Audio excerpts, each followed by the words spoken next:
Hey everybody, I'm Sean and welcome to Southern Audacity. If you are new here, welcome, welcome. Please like, share, subscribe. If you are a returning viewer, thank you for coming back and I do hope that all is well. Today's video, I'm going to be doing a embroidery project where I am just embroidering a monogram onto a dinner napkin. The dinner napkin I purchased at Amazon. And the embroidery file came from Designs by JuJu. It's a really simple project, but it's a very nice one. Stay tuned. Alrighty, so for this project, I'm going to be using some 18 by 18 inch napkins. These are the dinner napkins by Talvania. And they are, what are they? 65% cotton, 35% polyester. I do starch them and iron them pretty well, so that they'll be as smooth as possible. Now I've been handling this one, so it's not as straight as it should be. I've been messing with it, but definitely start off with a pressed item when you get ready to embroider. This is going to be put in a 4x4 hoop. Yes, these are some nice things that you could do in a 4x4 hoop. And I am going to be using Vilene, which is a water-soluble stabilizer. I do have 2 layers this time, where a lot of times I'll just use 1 layer. But I just want to make sure for these napkins that the stitching is as good as it can get without too much puckering or shifting or whatnot. I'm not even sure if that's a factor as far as how many layers of stabilizer you use. But like I always say, make sure your stabilizer is hooped tight. You hear it sounds like a drum because it is in there nice and tight. And as far as thread is concerned, I'm going to be using, I've got to open this, but this is that Sim thread that I had did a review on. And I do still use this thread. I still have the box over here with, oh my goodness, what is it? 63 different spools. But yeah, I have been using some different colors out of that box and I haven't had a problem with them so far. But anyways, I'm going to use these 2 colors. I'm going to hoop this, of course. But let me tell you about these napkins, because when I first looked into doing napkins, I did not know what in the world the rules were. And I still might not be completely accurate. So I am open to constructive criticism. Leave me a comment if I'm doing something that could be done better. But from what I've read everywhere, you want to go 2 inches from each border, including the corner. So I have my measuring tape and I see this is 2 inches here. This is at least 2 inches there. So where would the 2 inches be? I would still need to come up here. So that's there. And then 2 inches here. Just on average, I'm going to go somewhere up in here. Okay. And just to make sure, because I'm not sure if this table mat, if the inches are accurate on those squares, I'm going to use my cutting mat just for the grid of it. And I'm going to take, let me see, 2 inches. I'm actually going to probably go through, yeah, I'll go 2.5 inches just to be safe and making sure that it's 2 inches from each end. So this will be where I want the bottom of the design to actually be, or the bottom of the hoop, I'm sorry. So I'm going to fold that right there. And then I know my hoop is 4x4, right? So I'm going to measure this out so that I can get it the way I need it. So this is on the first block, I should say. I don't know why I said the 1. But anyways, I'm going to count my boxes. I've got 1, 2, 3, 4. So this is the top of the design at max, which is, I could actually see where that line goes right there. Well, yeah, it goes right there. So I'm going to take this here napkin and I'm going to trace this line over here, making sure that where I folded it up down at the bottom, that it stays. And I'm going to slide this up and just press it just to make sure I have a straight line, because I do have kind of a double line in there and I don't want to get confused when I'm trying to make sure that this is straight. So I'm just going to press that. I got this little iron from Walmart. but it comes in handy. So I'm going to make sure I have my line in place just to make sure it's lined up. And then what did I say? 1, 2, 3, 4. So I'm going to go right here and fold up straight on this line. And just kind of finger press across. That doesn't look like 4 inches to me. 1, 2, 3. No, it's not. Okay. Yeah, I'm shortchanging myself. Okay, so I need to go up a little bit higher. 1, 2, 3, 4. I need to go up to, sorry, I was off the camera. I need to go up to this line. So let's see here. Let me move this camera over a little bit. Okay, 1, 2, 3, 4. So this is the line that I want to make sure that there's 4 inches in there. So I'm going to go from here, just making sure that I can kind of finger press it along that 4-inch mark.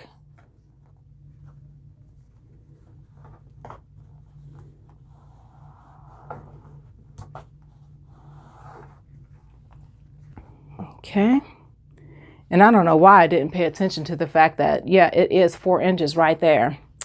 It's late, but anyways, I know that this is my embroidery area. Okay, so it is 4 inches in there. My design is less than 4 inches, but now I've got my 2 creases that I want my design to sit between. I want to find the center mark, and so I'm going to take the corners and fold them into each other on the napkin as straight as possible, or as lined up as possible.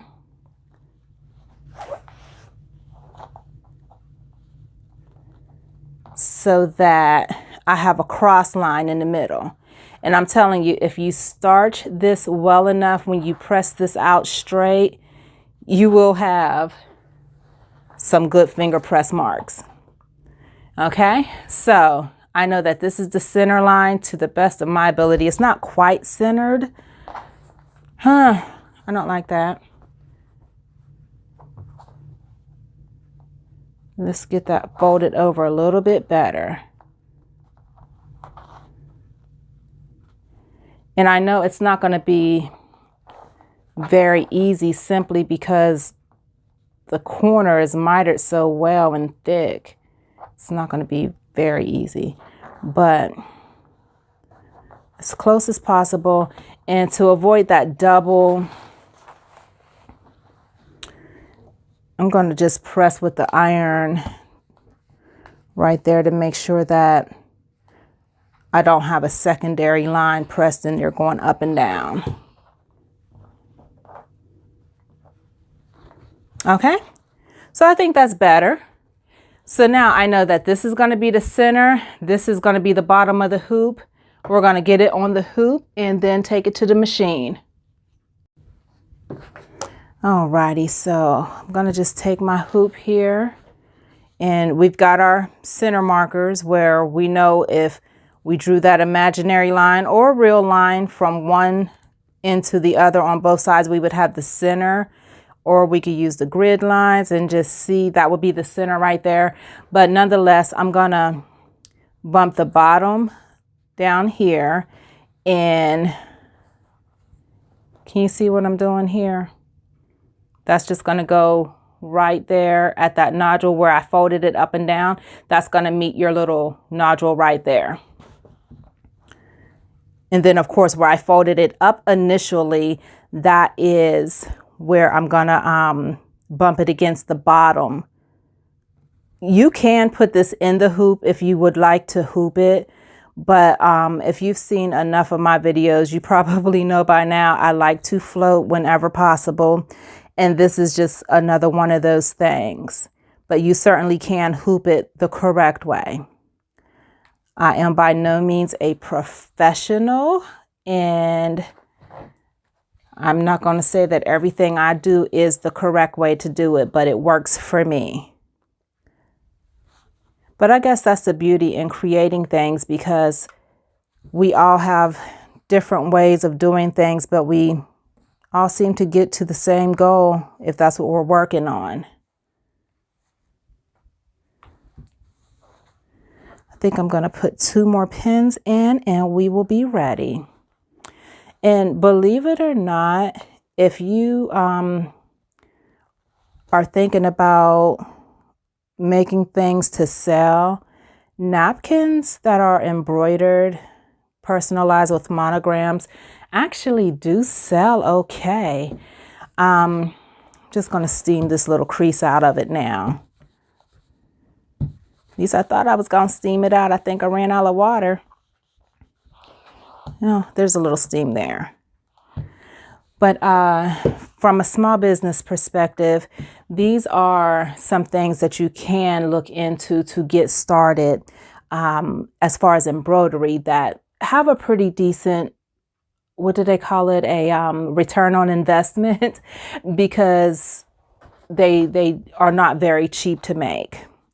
So anyways, I am going to use these 2 colors. I'm going to use this gold as the background, and then for the G, I'm going to use this. This is number 339. I do not know what the color names are, but it's 339 and the goldish color is 328. I'm not sure if you can see that or not. I do apologize. I got a different ring light, and the ring is smaller than my previous one, so I get a lot of glare. I don't think I like this very well, but we're going to go to the machine and I'll see you in a minute. Okay, so we are at the sewing machine, and I don't know what, there's like these, I don't know what happened between the table and here, but I did run the iron over it again, so I think I may have stained it. I'm going to go ahead and stitch this out, and if it doesn't come out in the wash, I will have to restitch it, because I want to use these as samples for my Etsy shop. Let me lower that down, make sure that thread is actually coming through. This is why you have to do your projects with clean hands and a clean iron, evidently. Oh my goodness. Yeah, my iron does have a little bit of crud on it, so that's probably what that's from. But we're going to see how this stitches out, and we'll just go from there. This is the 4-inch design, and the design name is called Elegant Damask, and it is by Designs by JuJu. It's going to start with the background, which is the damask design, and then it will stitch the initial. And I'm going to hit pause for a minute, just because I can see where the thread is not tucked behind that little arm thing back there. And I don't know if that would have made a difference, but it would be just my luck.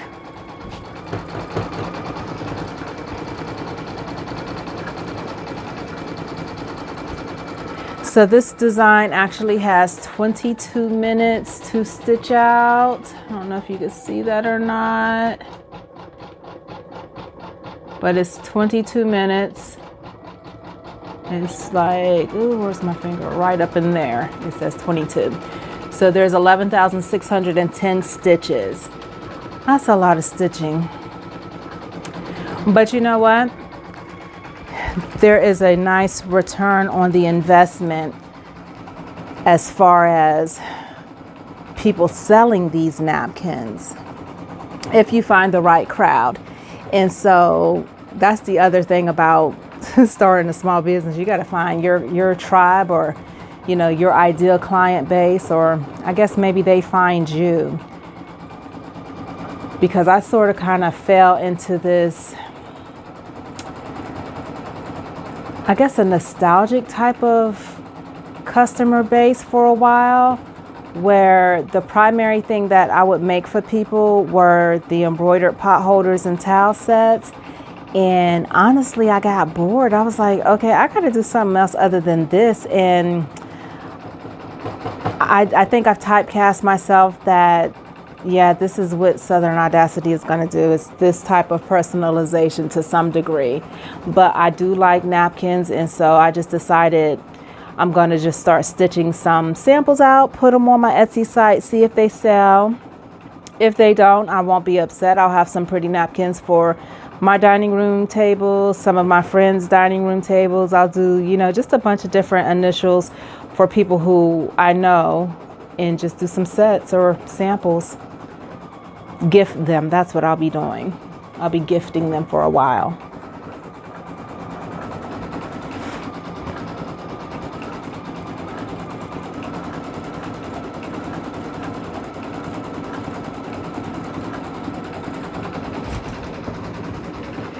And of course, I'm not going to make you all sit and listen to 22 minutes of stitching. I'll hit pause in just a moment and check back with you when it's a little further along down the line in the stitching. And we are still stitching along pretty nicely.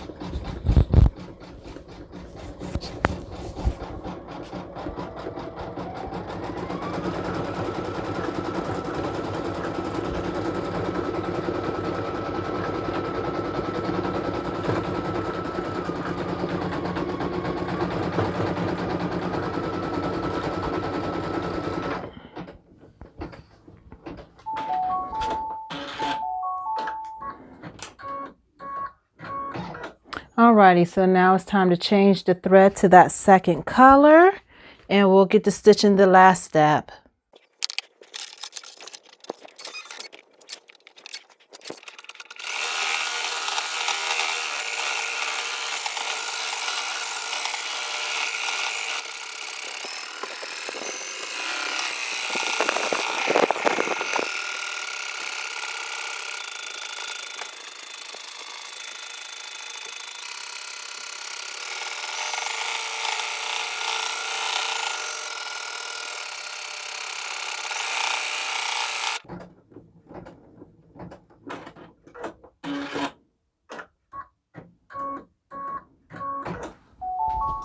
Alrighty, so now this is finished.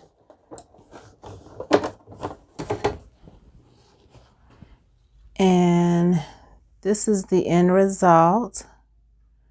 I think that looks pretty decent. Definitely like those colors together. So now I'm going to take it off the hoop, and I will see if I could get it cleaned up and go from there. Alrighty, so let's see here. I'm just going to unpin it.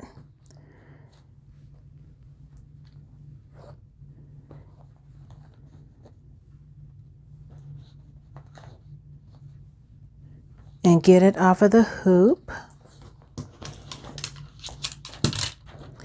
Now for the back here, I'm just going to go through, where are my little scissors at? I've got scissors everywhere. I'm going to just go through and trim close to the stitching, but not cutting through the stitching. This is the water soluble stabilizer, so it will rinse out. But I don't want to have a whole lot to have to rinse out. I want to cut as much of it off and just put it in the trash that I could possibly cut off. I honestly do not know if this stuff will clog up your sinks or not. Maybe I should whisper that so that my husband doesn't hear about that possibility. But I really don't know. So I just try to cut as much of it off as possible.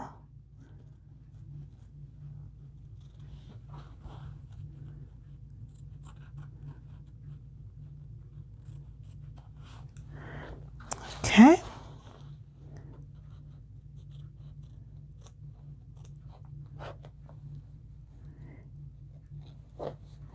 I think I'll be okay rinsing that. And so this is what we have left.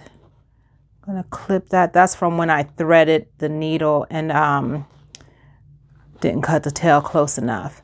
So that doesn't look too bad so far. So I'm gonna take this and try to clean that up and rinse that off, and then I'll press it and we'll see what we have afterwards. Alrighty, so I am back and I have rinsed the water soluble stabilizer, and I think I got the spot off that I'm not sure where in the heck it came from. So I'm going to press this between paper towel to dry it out, and just to press it. And that's just because I don't want to take a chance at getting my dirty iron on it. I'm gonna have to clean this iron off.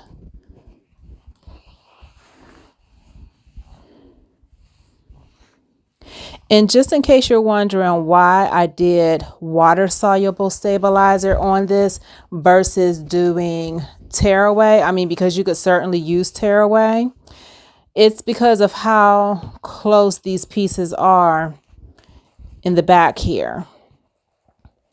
And it still has a little bit of, if you can see that shininess, that's where there is still a little bit of the water soluble. So I'll have to rinse that out again just to make sure I get it all out. I mean, it washes away, but I obviously didn't rinse it long enough. Let's see how this turns out. But I did choose the water soluble because of how intricate the details are in this. But yeah, let me go and rinse this again just to get that stickiness out. There is another option that you can use instead of using water soluble or tearaway. And let me see, I've got some here. It's called Stitch and Heat.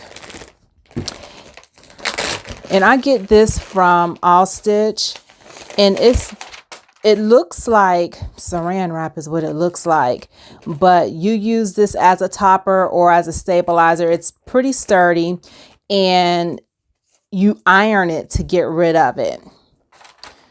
So just like I do with my other water soluble Solvay, I keep this in a bag as well, but Stitch and Heat is another option.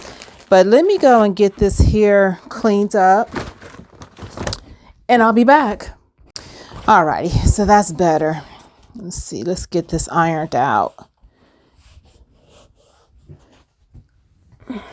Oh, that's not paper towel. I almost grabbed the water soluble Vilene. Okay, I'll just fold this over. It'll be okay. Because my goal right now is just to get it dried and pressed. Now, honestly, if it wasn't on for the sake of, doing a video, I would just let this air dry and then press it really well.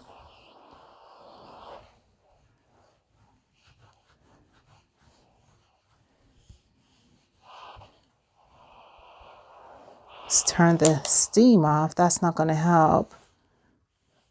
And yes, this is a polyester thread. You can iron it within reason, but don't press it too hot because it's polyester. It will melt. So I'm just going to keep going through ironing and turning and all of that, and I'll be back. Alrighty, so I've got it pressed out and dry, and I am going to just fold it. And now look, I never took any type of etiquette courses or napkin folding courses or anything like that, but I could fake how a pretty napkin is supposed to look. Okay, So that is my rendition of faking it. Let's see here. Press that out a little bit. And so what I'll do, you know, I think I said it earlier. If I didn't say it, I'm sorry. I was thinking it. I'm going to do a few for the house. I'll do a few for some friends and families. But for general samples, if you're thinking about doing napkins as, you know, part of getting your business started or just adding to your business, don't make a whole bunch of just sets, okay? This works, okay? You've got one corner. They say when you're embroidering it to do the lower left-hand corner. So I guess, let me see if I can zoom this out. I guess this is the lower left-hand corner. This has the tag on it up here, so it's opposite of the tag. But you've got 4 corners to stitch if you're just going to do samples. So don't go stitching a bunch of different napkins up if you're just wanting to do samples. But if you legit want some sets for your kitchen table, dining room table, family or friends, definitely go ahead and stitch them out. But that's just an idea if you're just trying to get some samples together without having to spend more money than you have to. That's just something that you can consider anyhow. So this is done. I've got more to do, of course, because like I said, I'm going to be adding napkins to my Etsy. Sorry for the bump. But this is it. The design is from Designs by JuJu. This is the Elegant Damask monogram, and it does come with all the letters already set into the design, but then there is a blank damask design in the back, you know, this background design by itself that doesn't have any letters in it as well, and there's one for each size. So anyways, that's where I got it from. The napkins are from Amazon. They are a 12 pack of 18 by 18 inch. I cannot remember how much I paid for it, but I will find the link and I'll put it in the description box. The thread that I'm using is the Sim thread, and I got that from Amazon as well. And actually, I'll just post whatever links I can find for the items that I use, like the Vilene. I get that most of the time from All Stitch because I can get pretty decent sized rolls. And that's about it. I get my needles from All Stitch as well, and I did use a 7511 straight needle for this. Okay. Alrighty, so this is it. This is the napkin that I stitched out on the 4x4 hoop. Yes, there are plenty of things that you could do with a smaller hoop with your embroidery machine. This is just one of them. I do have a few more of these that I got to stitch out because I want to do a few different design samples. And I think I said it in the video. Yeah. If you're going to just be doing sample stitch outs for your Etsy shop or your website, use one of each corner. You don't have to go through and do a whole napkin for each design. But for family and friends, this is something that's really cute, really unique. And I think they could get passed down, you know. Everybody doesn't have these. So thank you all for watching. I hope that I'll see you in the next one. But until then, take care.